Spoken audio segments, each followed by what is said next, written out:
Labas rytas, susirinkusieji.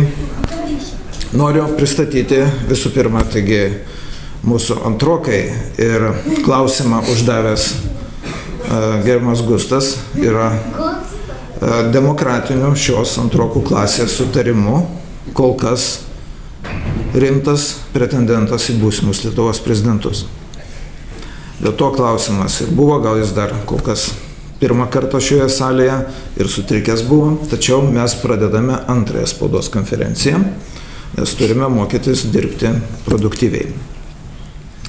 Šis spaudos konferencija, aš noriu pradėti ir antru pareiškimu, pasveikinimu Lietuvos pensininkų partijos pasveikinimu, tapus parlamentinę partiją. Juokas juokais, tačiau mes susibūrėme dėl to, Birželio 3 grupė ir Lietuvos pensininkų partija ir jau tie, kas prisijungia, mūsų gretos sambūris Respublikonų partija paminėta, tam, kad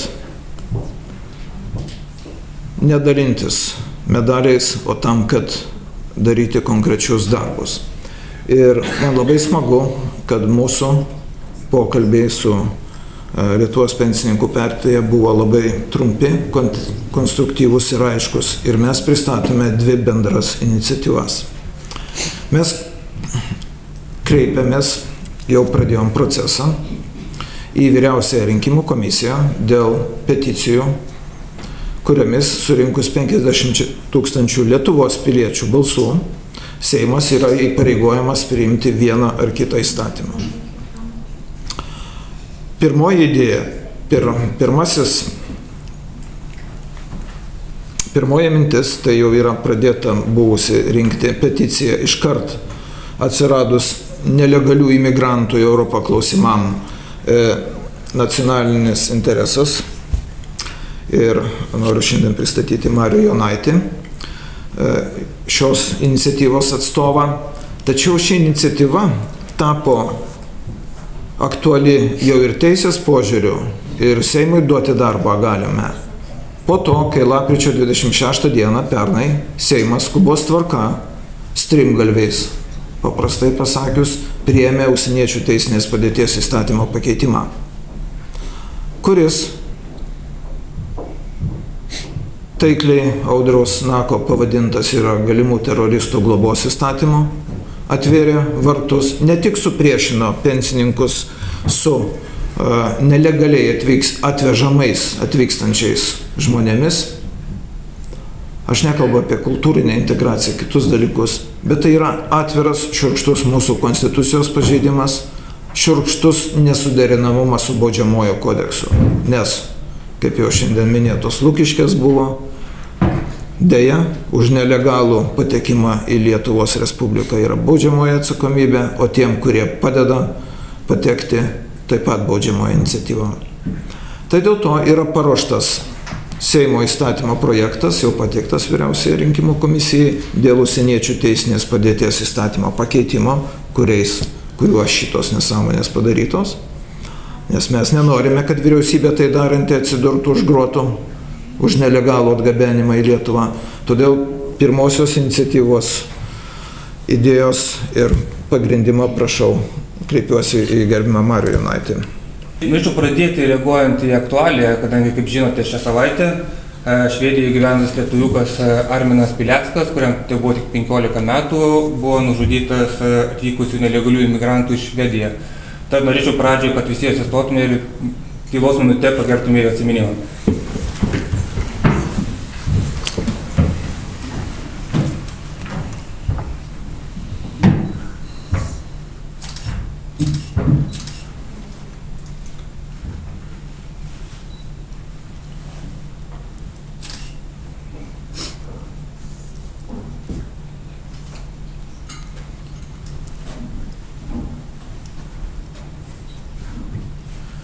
Ačiū labai. Tęsiant toliau, esu Marius Jonaitis iš Kauno, atstovauju asociaciją Nacionalinis interesas, kuris susibūrė iš neformalaus visuomeninis komitetas prieš priverstinę imigraciją, kurį iniciatyva atsirado rugsėjo pačioj pradžioje.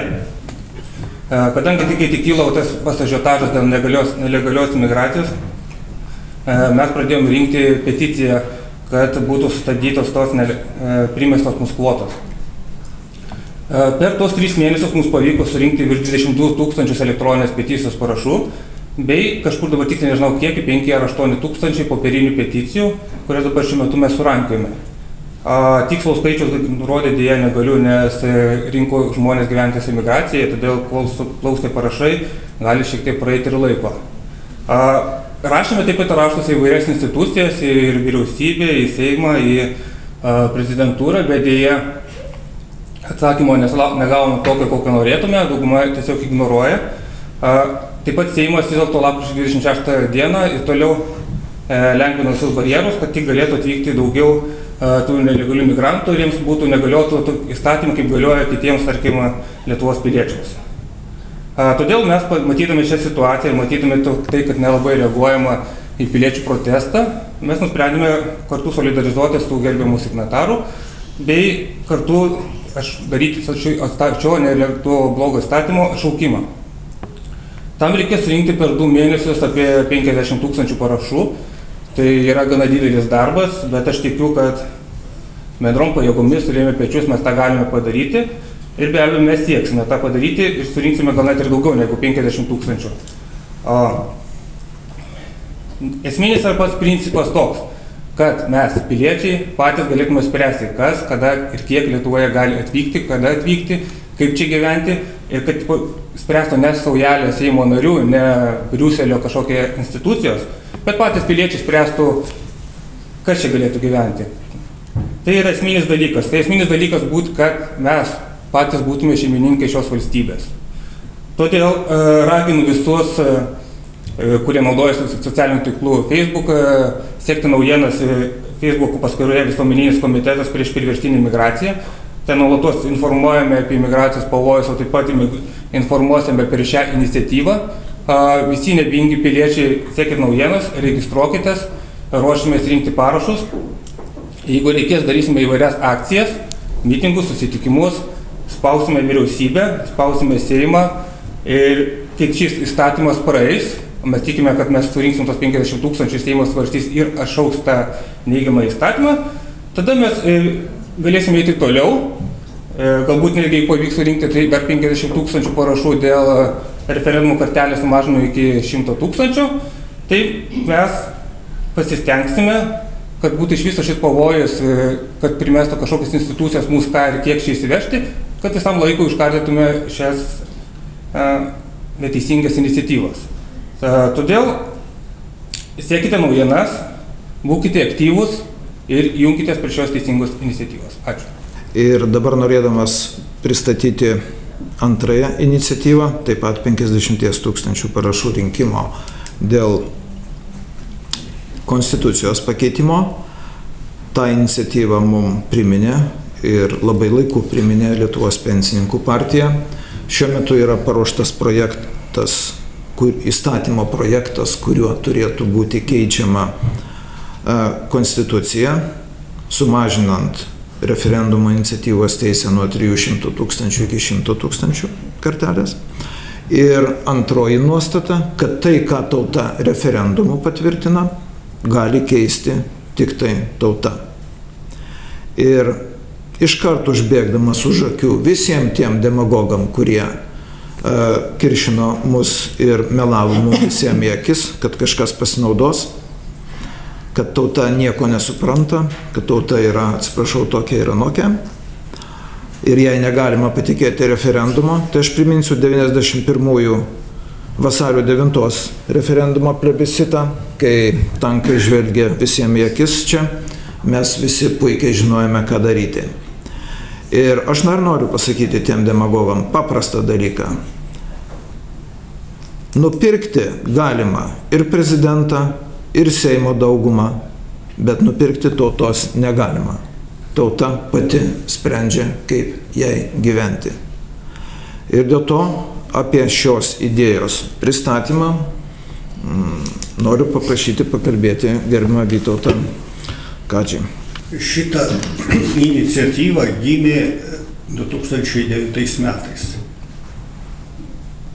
Kadangi referendumas dėl konstitucijos pataisos yra jau užprogramuotas priimant pačią konstituciją 92 metais.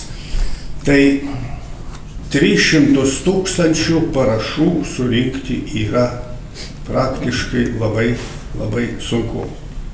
Aš kaip pavyzdį jums galiu pateikti Šveicariją. Šveicarijoje yra 7,5 milijono gyventojų, jiem užtenka 100 000 parašų ir referendumai tautos vyksta 2 kartus per metus.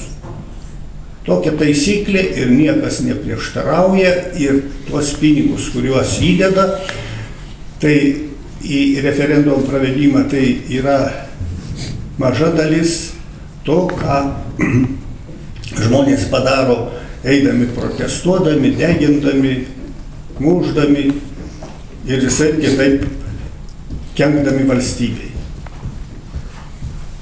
Latvija iki 15 metų turėjo surinkti 10 000 parašų.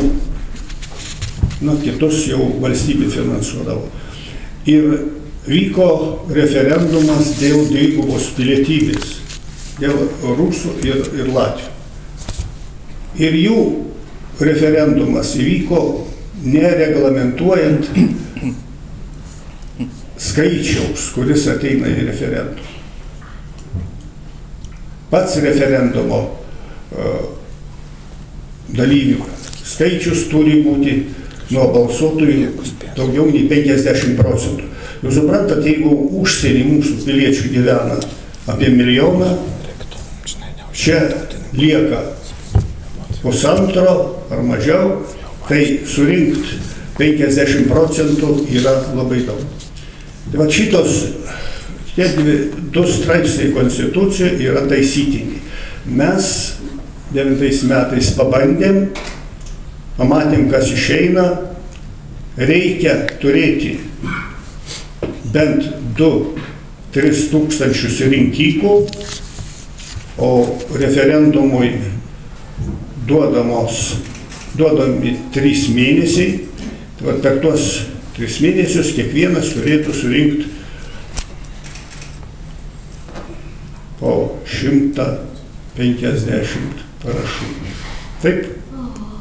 Dar rezervas turi būti. Tai va šitokia situacija, kada tauta nori kažką pakeisti, bet valdžia užprogramavus dar prieš gerą 20 metų, kad tautos balsas nebūtų pasiekiamas. Ir pakeisti straipsnius, pakeisti pačią konstituciją yra labai sunku. Tai vat mūsų ši iniciatyva jau galbūt 4, bent priversti Seimą, kad svarstytų klausimą, kaip pateikti referendumui klausimą nesurenkant 300 000, o pats Seimas pareigotų Vyriausiąją rinkimų komisiją paskelbti referendumą. Tai, gerbiamas Vytautai, ačiū. Sužinosim Seimo nuomonę, kurią jie slepia. Iki šiol po žemės referendumo 100 000 klausimas taip ir paruoštas, bet ir stovi vietoje. Ir aš tikiuosi, kad vėl eina klausimai apie neužmirštuolę, kad referendumo nespręsim klausimo Lietuvos trispalvę ir Gediminaičio stulpus pakeisti neužmirštuolę. Baigdamas noriu pasakyti, informuosime apie visas eigas ir apie peticijos likimą Marius Jonaitis informuos kitose spaudos konferencijose. Noriu pasakyti, kad jau prie šios iniciatyvos peticijų rinkimo dėl Seimo įpareigojimo jau yra prisijungęs, kaip jau minėjau, ir mūsų sambūris, ir mūsų gretos, ir Respublikonų partija, ir Lietuvos liaudės partija, ir atsiprašau, jeigu dar ką užmiršau. Tai dėkoju ir jaunimui linkiu neįsiskirstyti, jeigu turi kantrybės, nes jau Lietuvos tautininkų sąjunga pradeda. Pamatysit dar vieną Lietuvos partiją. Gustavas nori klausimą užduoti. Gustavo. Aš tiesiog norėjau pasakyti, mūsų pagrindinis tikslas yra padaryti tai, kad valstybė turėtų, kad valstybė darytų kad piliečiai galėtų spręsti valstybės klausimą. Kad niekas neatimtų iš piliečių šios teisės, kuri yra Konstitucijoje. Teisingas klausimas. Ačiū. Pradeda tautininkai. Kad tu užaugę galėtum patys spręsti, o ne dėdės viršuje už tai nuspręsti. Kad tu pats užaugęs, kada būsi jau pilnametis, galėtum pats spręsti visus reikalus. Taip, ačiū dar kartą. Tautininkų kviečiam žiūrėti spaudos konferenciją.